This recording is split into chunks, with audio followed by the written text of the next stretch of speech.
Hey, what is going on, everybody? Welcome into this week's editions of my top starts and sits for the first week of the fantasy football playoffs. As I promised in my waiver wire and streamable defense video, you guys are getting this on a Wednesday morning just because I'm going to be heading out of town to go join my family for the holidays over the next couple weeks. So that's why this one's coming out a little early. It's going to be the same format. I'm going to give you my top starts and sits for the quarterback, running back, wide receiver, and tight end position. And I did have a question from my video yesterday that I will address at the end of this video. And honestly, I'm going to be addressing parts of it throughout this video because some of the names that Ryan asked me about I do cover in this. But with that being said, why don't I just go ahead and dive into this video? As always, starting with the quarterback position, my top start of the week, going with the man Justin Herbert against the Titans. He's starting to come along now that he has Mike Williams and Keenan Allen back in the lineup. And he's got a great matchup this weekend going against the Tennessee Titans, who have been getting lit up through the air over the last couple of weeks. In terms of fantasy, the Titans are giving up 21.4 points per game to quarterbacks this year. So, yeah, Justin Herbert is an easy play this week. My other start. This might be a sneaky stream play. It might have to be in a deeper league play. You might have a better option out there if you're like in a 10-team league. But if you just lost, Kyler Murray and you're in a 12, 14 team league and the options out there in the market are not that great for you to find a streaming quarterback, one guy you could consider is Mac Jones against the Raiders. The Raiders are allowing 20.1 points per game to quarterbacks this year. That is a lot. That is the fourth most allowed in the NFL this year in fantasy. So if you're looking for a streaming option, Mac Jones might be a guy for you this week. My sits. Now, I should have said this beforehand before I got into this video. I have a lot of temper your expectation plays.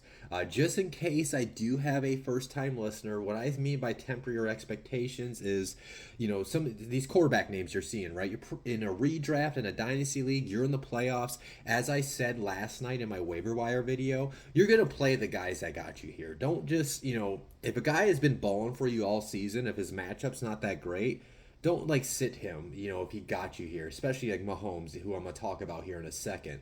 And so with that being said, uh, Justin Fields against the Eagles, right? The Eagles have one of the better defenses in the league in terms of fantasy. They're only giving up 12.1 points per game to quarterbacks this year. That is tied for the fewest amount in the NFL. So, yeah, Justin Fields, he probably got you here to the playoffs. I know in one of my leagues, I'm in the playoffs. Me getting him off the waivers was huge, and me making my push to get into the playoffs. So him being a vital part, I'm going to play him. But my expectation is, hey, he's probably going to have a floor outcome. And if he can get close to his ceiling, great. But as far as like my daily fantasy lineups, when I put those together this weekend, I'm definitely not going to have Fields in my lineup. And the same thing goes for Patrick Mahomes against the Texans. Listen, Patrick Mahomes is a front runner with Jalen Hurts for the MVP this season in the NFL. So with that being said, yeah, in redraft dynasty leagues, you're going to play Patrick Mahomes. But if you're putting together your daily fantasy lineups this weekend, that's a name I would look to avoid. And it's not because the Texans defense is the greatest in the world. You guys have heard me say this every week. It's just that teams typically, I know the Cowboys didn't, but look at Dak Prescott didn't have the greatest performance against Houston last week. So with that being said, quarterbacks just don't put up a lot of fantasy numbers against Texans. They are tied with the Eagles, only giving up 12.1 points per game to fantasy quarterbacks this season. So again, you're going to play Mahomes. It's fantasy playoffs. There's no way you're going to leave him on your bench. But if he doesn't have his greatest game, it's just because the Texans just really haven't been giving up a lot of points to quarterbacks because it's the ground game that I'm about to talk about. But before I dive into that, my top starts again: Justin Herbert against the Titans, Mac Jones against the Raiders. My sits slash temper your expectations: Justin Fields against the Eagles and Patrick Mahomes against the Texans. Moving into the running back spot, as I just already alluded to, my top starts of the week, I'm going to stick with those Chiefs. I'm going to stick with the Chiefs-Texans matchup. It's going to be Isaiah Pacheco and Jerick McKinnon against the Texans. The Texans are the team to start your running backs against this year. They are allowing 25.4 points per game to running backs. That is the most allowed in the NFL. Now, I think the Chiefs will do what the Cowboys didn't do last week. I think the Chiefs are going to go up big early on the Texans. I could easily see them being up 21-0 heading into halftime. And what does that mean? The game script for the second half is going to be Pacheco and McKinnon just handing the ball off to them, running in the clock, and making sure their team is healthy as they make this push for the playoffs going forward. So yeah, if you have Isaiah Pacheco, Jerick McKinnon, those are guys I would definitely consider having in your lineups this week. Moving into the other starts, I'm going to go with J.K. Dobbins and Gus Edwards against the Browns.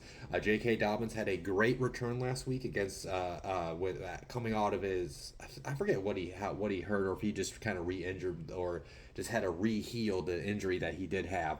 And then when you look at how they basically split the reps, split the touches between Edwards and Dobbins. And this week they're going against the Browns. The Browns are allowing 22.5 points per game to running backs this year. That is the third most allowed in the NFL. And then with this whole quarterback situation, we don't know who's going to be the starter. As of right now, it's Anthony Brown, with it being Tyler Huntley in concussion protocol. We'll have to see if Huntley is able to clear protocol by Saturday. But with that being said, if it's Anthony Brown, they're going to lean heavily into that rushing attack. They're going to try to see if they can take advantage of that weak rush defense of Cleveland. So yeah, Dobbins and Edwards are guys I would consider having in my lineups this weekend. My sits, now just like the quarterback position, these two guys are temporary expectation plays, because more than likely Josh Jacobs and Austin Eckler got you to the playoffs, right? So I'm not saying leave them out of your lineup, temporary expectations, but both of these guys, and when you put your daily fantasy lineups together this weekend, I would look to avoid these names. So again, Josh Jacobs against the Patriots. The Patriots are only giving up 13.3 points per game to running backs this year. That is second fewest allowed.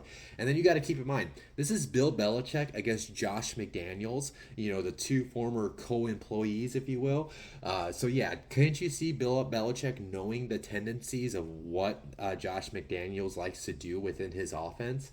So with that being said, I could see Josh Jacobs having a floor outcome on Sunday. With Austin Eckler against the Titans, I've said this millions of times, I feel like, this year, but the Titans defense, really good against the run, really bad against the pass. So you're just hoping Eckler will get his production through the air, because he's got that receiving ability. But when you look as far as what the Titans have done against running backs this season, they're only giving up 13.4 points per game to running backs. That is the third fewest allowed in the NFL. So again, you're going to temper your expectations. If he has a floor outcome, just understand it's a matchup. But when you put your daily lineups together, he's a name I would look to avoid. My top starts, just going over them again: Isaiah Pacheco and Jerick McKinnon against the Texans, and then J.K. Dobbins and Gus Edwards against the Browns. My sits, Josh Jacobs against the Patriots, and then Austin Eckler against the Titans. Moving into my top wide receiver starts and sits, not going to rehash everything about how the Titans defense cannot defend the pass. But with that being said, yeah, Keenan Allen, Mike Williams, and Josh Palmer against the Titans. The Titans are giving up 7.6 points per game to wide receivers. That's the most in the NFL right now. So yeah, those guys are easy starts. I don't have to go into detail, since I already talked about Herbert and why you should play him this week. Moving into the next set of starts, though, at the wide receiver spot, I'm going to go with Michael Pittman Jr., Paris Campbell, and Alec Pierce against the Vikings. The Vikings, they have one of the weaker pass defenses in the NFL. They're allowing the most passing yards per game to teams this year. And in terms of fantasy, though, they're giving up 26.5 points per game. That is the second most allowed in the NFL. I forget the guy's name. It's Brad something from PFF. I got his stat because obviously, if you guys don't know, I write for USA Today's Colts Wire. Colts are playing the Vikings this weekend, so I had to write an article. And one of the things I found from Brad from PFF is that the Vikings are allowing basically all the more explosive pass plays this year, basically 10 plus pass yards. They're allowing a lot of receptions and a lot of plays happening through the air deep down the field. Now again, we'll have to see if the Colts and Matt Ryan can actually get the job done. But with that being said, it's a juicy matchup for those three. So if you got them, they're guys I would consider playing in my lineups this week. My sits, Couple of these names, temper your expectations. Starting with the top sit, though, DeAndre Hopkins and Marquise Brown against the Broncos. The Broncos are only allowing 15.3 points per game to wide receivers this year. That's the fewest allowed in the NFL. Now, with DeAndre Hopkins, I probably do play him, but I temper my expectations. As far as Marquise Brown, he's a guy I definitely would look to leave on the bench. But yeah, so it's just because the Broncos have one of the better defenses. And then you also got to consider Kyler Murray, torn ACL. It's going to be Colt McCoy. Colt McCoy is a fine starting backup quarterback. But again, it's just, that offense has been a mess. So are they going to be able to push the ball down the field at a consistent rate on Sunday against a really good defense that has a really good pass rush in Denver? Moving into my next set of sits, Justin Jefferson and Adam Thielen against the Colts. Again, Justin Jefferson, there's no way you're going to leave him out of your lineups whatsoever. Just temper your expectations, where if he doesn't have the greatest outcome, it's just based on the matchup. The Colts defense, most of the season, they've been really good at not allowing explosive pass plays. And that's where Jefferson's been thriving, is getting the ball deep down the field and flipping the field position for that Vikings offense. But if you have Adam Thielen, he's definitely a guy I would leave on the bench, just because the Colts, they're only giving up 16.3 points per game to wide receivers this year. That's the second fewest in the NFL. The Colts and the Broncos are the same, right? Their offenses have been a mess this season, but their defenses have been great for the most part this season. So again, you're going to temper your expectations with Hopkins and Jefferson, but Brown and Thielen are guys I would not want to put in my lineups this weekend. Again, my top starts and sits, Keenan Allen, Mike Williams, and Josh Palmer against the Titans, and then Michael Pittman Jr., Paris Campbell, and Alec Pierce against the Vikings. My sits, DeAndre Hopkins, Marquise Brown against the Broncos, and then Justin Jefferson and Adam Thielen against the Colts. Moving into my top starts and sits at the lovely tight end position that we all love. My easiest start of the week, you guys hear me say this because the Cardinals are terrible at defending tight ends. I am going with Greg Dulcich against the Cardinals, the Broncos rookie tight end. The Cardinals are giving up 11.8 points per game to tight ends this year. That is the most allowed in the NFL. So if he happens to be out in the market for you and you're looking to stream a tight end, he's definitely the guy to grab off the market and pluck into your lineup this weekend. My other top start, another guy that's been a nice little streaming option when the matchup is right, is going to be Tyler Conklin against the Lions. The Lions are giving up 9.1 points per game to tight ends this year. That is the third most allowed in the NFL. We just saw Kirk Cousins throw for over 400 yards against that Lions defense, so I could see some more pass production through the air for that Jets offense on Sunday. I definitely could see this potentially, depending on how much success the Lions offense has against the Jets defense. This has a potential sneaky shootout potential for it to be a barn burner on Sunday, where Conklin could see a high volume of targets through the air. So he is definitely a solid streaming option and a sneaky play in your daily lineups this weekend.